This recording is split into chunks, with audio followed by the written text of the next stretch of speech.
ने लोगों को अक्सर कहते सुना होगा कि फला रिश्ता गलतफहमी से टूटा। देखो, उनका रिश्ता गलतफहमी से टूट गया। जो सेंटेंस है ना, ये ज़िंदगी के सबसे गहरे, डीप और बिटर ट्रूथ्स में से एक को बताता है। जब हम कहते हैं कि हमें गलतफहमी हो गई थी, इसीलिए हमारा रिश्ता टूट गया, लेकिन अगर हम थोड़ा गहराई से सोचें, डीपली सोचें, तो क्या ये सच में सिर्फ एक गलतफहमी में इतनी ताकत होती है कि सालों पुराने भरोसे, प्यार और डेडिकेशन को एक पल में तोड़ दे, ढहा दे? तो इसका जवाब होगा नहीं। रिश्ता कभी भी सिर्फ एक गलतफहमी या मिसअंडरस्टैंडिंग से नहीं टूटता। टूटता है उस गलतफहमी के पैदा होने के बाद जो गलतियां होती हैं उनसे। वह गलती है संवाद या कम्युनिकेशन का बंद हो जाना। जब हम किसी से कम्युनिकेट ही नहीं करते हैं, जब हमारे ऊपर हमारा ईगो ही हावी हो जाता है, तो हम सामने वाले को बिना उसका सच जाने समझे गुनहगार मानने लगते हैं, जो कई मर्तबा सही नहीं होता है, फिर भी हम करते हैं। तो आइए आज इस गंभीर विषय को हम विस्तार से समझते हैं कि कैसे हम अनजाने में अपने सबसे प्यारे रिश्तों को गलतफहमी की वेदी पर चढ़ा देते हैं, और क्या इससे बचा जा सकता है? अगर हाँ, तो हम कैसे बच सकते हैं? गलतफहमी या मिसअंडरस्टैंडिंग एक नेचुरल ह्यूमन सिचुएशन है। जब तो डिफरेंट थिंकिंग के लोग, डिफरेंट बैकग्राउंड के लोग और डिफरेंट एक्सपीरियंस रखने वाले लोग एक साथ आते हैं, तो किसी भी बात का गलत मतलब निकल जाना बहुत ही स्वाभाविक है, नेचुरल थिंग है ये बिल्कुल वैसा ही है जैसे धूल भरी खिड़की से बाहर देखना। और जब हम धूल भरी खिड़की से बाहर देखते हैं तो क्या होता है? शायद चीज़ें साफ नहीं दिखती हैं। चीज़ें साफ नहीं दिखती हैं, ये क्या है? ना तो गलतफहमी है, ना ही ये गलती है किसी की, बल्कि ये तो एक स्थिति है कि खिड़की पर धूल जमी है और हमें कुछ दिख नहीं रहा आर पार। लेकिन क्या होता है जब गलतफहमी की गलती शुरू होती है, और वो कैसे होती है? इसी जगह हम देखते हैं कि कई स्थितियों में होती है। हम क्या करते हैं? उस धूल को साफ करने के बजाय क्या खिड़की को ही तोड़ देते हैं? सामने वाले से उसका पक्ष पूछे बिना ही अपने मन में एक पूरी कहानी गढ़ लेते हैं। किसी से क्लैरिफिकेशन मांगने को हम अपनी इंसल्ट समझते हैं और चुप रहने में, मौन रहने को ही अपना ईगो बना लेते हैं। ग्रेट फिलोसोफर और राइटर रूमी ने एक बार कहा था, बहस और सही गलत के विचारों से परे एक मैदान है, मैं तुम्हें वहाँ मिलूँगा। कितना सटीक है ना दोस्तों।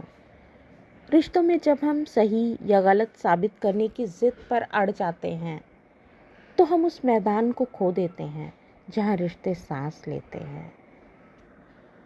यहाँ पर कुछ ऐसी गलतियाँ होती हैं जो रिश्तों को दीमक की तरह चाट जाती हैं। जब कोई गलतफहमी पैदा होती है तो अमूमन लोग ये 3 बड़ी गलतियाँ कर देते हैं जो रिश्ते के अंत का कारण बनती हैं। सबसे पहला तो है द साइलेंट ट्रीटमेंट, मौन व्रत धारण करना।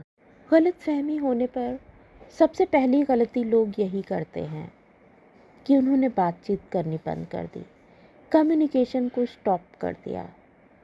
उन्हें लगता है कि चुप रहकर वो अपना विरोध दर्ज करा रहे हैं। लेकिन वास्तव में होता क्या है कि जो ये साइलेंस होता है, मौन, उनकी गलतफहमी को बढ़ाने के लिए सबसे फर्टाइल ग्राउंड देता है। जब हमारा कम्युनिकेशन बंद हो जाता है तो जो हमारा ब्रेन है ना, ये वीव करने लगता है नेगेटिव थॉट्स को, नेगेटिव इमेजिनेशंस को, चीज़ों को अज्यूम करना शुरू कर देता है। अज्यूमिंग जो हमारी होती है वो अज्यूमिंग इंस्टेड ऑफ आस्किंग। हम धारणा को सत्य मानने लगते हैं। हम सामने वाले से पूछने के बजाय खुद ही सारे कंक्लूजन्स निकाल लेते हैं। उसने ऐसा क्यों सोचा? इसके उत्तर में हम सोचते हैं उसने ऐसा ही सोचा होगा, उसका मतलब यही था। बिना प्रूफ के ही किसी को हम गिल्टी बना देते हैं, जबकि ये न्याय नहीं, अन्याय होता है। डिगिंग अप द पास्ट, हम अतीत के मुर्दों को उखाड़ने लगते हैं।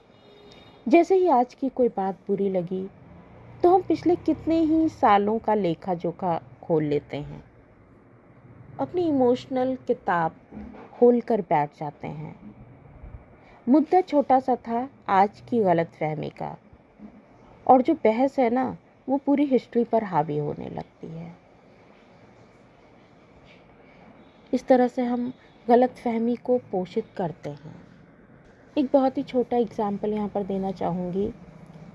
दो फ्रेंड्स हैं और उनकी कुछ अनकही बातें। दो फ्रेंड्स थे, बहुत अच्छे। उन दोनों ने मिलकर एक स्टार्टअप शुरू किया था। हुआ ये कि एक दिन अमित के पास एक बड़े इन्वेस्टर का फ़ोन आ गया। इन्वेस्टर ने कुछ ऐसी शर्तें रख दी जो राहुल के काम करने के तरीके के खिलाफ थी। अमित और राहुल यहाँ पर दो किरदार हैं। अमित ने एक डायरी में उन शर्तों को लिख लिया और नीचे लिखा कि राहुल से इस बारे में बात करनी होगी, ये हमारे लिए सही नहीं है। अमित वह डायरी टेबल पर छोड़कर बाहर चला गया। इसके बाद राहुल कमरे में आता है। उसने आधी अधूरी बात पढ़ी कि राहुल हमारे लिए सही नहीं है। उसने केवल नीचे की लाइन नहीं पढ़ी। उसने नीचे की लाइन नहीं पढ़ी क्योंकि डायरी का पन्ना मुड़ा हुआ था। यहाँ पर गलतफहमी हुई। राहुल ने सोचा कि अमित उसे कंपनी से निकालना चाहता है। तो यहाँ पर सीधा गलतफहमी हुई थी, किसी की कोई गलती नहीं थी। लेकिन यह छोटी सी मिसअंडरस्टैंडिंग जो क्रिएट हुई, ये कैसे गलती बनी, देखिए। राहुल ने अमित से सीधे जाकर कुछ नहीं पूछा। उसने गुस्से में क्या किया कि अपने शेयर्स ही बेच दिए। अमित पर धोखा देने का आरोप लगा दिया। यही नहीं, अमित से रिश्ता भी तोड़ दिया। और हुआ ये कि सालों के बाद जब सच सामने आया, तब तक दोनों बूढ़े हो चुके थे। उनका वो जो बहुत खूबसूरत सा रिश्ता था, हमेशा के लिए ख़त्म हो चुका था। रिश्ता उस डायरी के पन्ने फटने से नहीं टूटा, रिश्ता गलतफहमी से नहीं टूटा, बल्कि राहुल के ना पूछने से टूटा और अमित के ना समझ पाने की गलती से टूटा। जब हम इस चीज़ को डीप में देखते हैं, बहुत बड़े बड़े लेखकों के विचार हमारी आंखों के सामने घूम जाते हैं। जो महान विचारक हुए हैं, उन सभी ने हमेशा इस बात पर जोर दिया है कि रिश्तों को सहेजने के लिए लचीलापन कितना ज़रूरी होता है। जॉर्ज बर्नार्ड शॉ ने कम्युनिकेशन की प्रॉब्लम पर ही लिखा है कि बातचीत के साथ सबसे बड़ी समस्या ये भ्रम है कि ये पूरी हो चुकी है। हम अक्सर सोचते हैं कि सामने वाला हमारी बात समझ गया होगा, बिना ये पक्का किए, बगैर श्योर हुए कि क्या हमने उसे सही ढंग से समझाया है या फिर हमसे कोई गलती हो गई है। महान फिलोसोफर अल्बर्ट कामू ने कहा था, मेरे पीछे मत चलो, शायद मैं नेतृत्व न कर सकूं, शायद मैं नेतृत्व में सफल न हूं। मेरे आगे मत चलो, शायद मैं पीछे ना आ सकूं, शायद मैं फॉलोअर न बन सकूं। बस मेरे साथ चलो और मेरे दोस्त बने रहो। तो दोस्तों, साथ चलने का मतलब ही यही है कि जब एक का पैर डगमगाए, यानी कि कोई गलतफहमी हो, तो दूसरा उसे संभालने के लिए हाथ बढ़ाए, ना कि उसे धक्का दे दे, ना कि मौन होकर अलग हो जाए। ऐसा नहीं है कि गलती सुधरती नहीं है। थोड़ा सा यहाँ पर मोटिवेशनल होने की ज़रूरत है। अगर आप किसी ऐसे दौर से गुज़र रहे हैं जहाँ आपके किसी करीबी के साथ ऐसी अनबन चल रही है, तो बस थोड़े से छोटे छोटे कुछ स्टेप्स हैं, जिन स्टेप्स को अपनाकर आप अपने रिश्ते को बचा सकते हैं। जो सबसे पहला स्टेप है वो ये है कि अपने ईगो को ड्रॉप करें। भूल जाएं कि ईगो भी कोई चीज़ होती है। ये मत सोचिए कि पहले मैं ही क्यों बात करूं। इस सोच को छोड़ दीजिए और इसका रिज़ल्ट देखिए। रिश्ता टूटने के पछतावे से आप बच जाएंगे। और जो दूसरा स्टेप है कि आप डायरेक्ट जाकर कम्युनिकेशन कीजिए, सीधा संवाद स्थापित कीजिए। टेक्स्ट मैसेज के बजाय मिलकर या फ़ोन पर बात करिए। क्या होता है कि हम लिखकर वो सब बातें कन्वे नहीं कर पाते हैं, या फिर लिखने से सामने वाले का परसेप्शन थोड़ा बहुत इधर उधर हो सकता है। तो इसके लिए सही है कि टेक्स्ट मैसेज छोड़िए, आप मिलकर या फ़ोन पर बात कीजिए। और इसका इम्पैक्ट क्या होता है कि जो शब्दों के पीछे आपकी सिचुएशन होती है और फीलिंग्स होती हैं, आप उन टोन को क्लियर कर सकते हैं। सामने वाला आपकी भाव भंगिमा को भी पढ़ सकता है आपके शब्द सुनने के साथ साथ। और जो तीसरा अहम है स्टेप, वो है कि सुनने के लिए सुने। कई बार क्या होता है कि हमारा रिएक्टिव होना इतना ज़रूरी नहीं होता है। हर बात में रिएक्शन ज़रूरी नहीं है। आपको सुननी है सामने वाले की बात, आप इसके लिए सुनिए। उसकी बात काटने के लिए मत सुनिए, उसे समझने के लिए सुनिए। बातों के साथ शायद आप उसे भी समझ लें। इससे आपको क्या बेनिफिट मिलेगा, इसका क्या इम्पैक्ट होगा। उसे लगेगा कि उसकी परवाह की जा रही है, आपको उसकी फ़िक्र है। और सबसे चौथा और अहम स्टेप है माफ़ी। बड़प्पन दिखाइए। अगर आपकी गलती है तो झुक जाइए, अगर उसकी है तो भुला दीजिए। इससे बढ़कर दुनिया में कुछ नहीं है। और इसका इम्पैक्ट कि आपका रिश्ता और मैच्योर होकर निखरेगा। माफ़ी मांगने से कोई छोटा नहीं हो जाता और बड़प्पन दिखाने से कोई बहुत बड़ा नहीं होता है। सभी एक जैसे रहते हैं।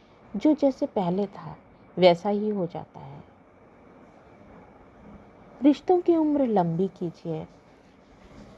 रिश्ते कांच के बर्तनों की तरह होते हैं। अगर इन पर धूल जम जाएगी, गलतफहमी का पर्दा पड़ा रहेगा, तो उनको फेंकिए मत, इन्हें साफ कीजिए। एक चीज़ याद रखिए कि इस दुनिया में कोई भी इंसान परफेक्ट नहीं है। गलतियां हर किसी से होती हैं, हर किसी के मूड स्विंग्स होते हैं।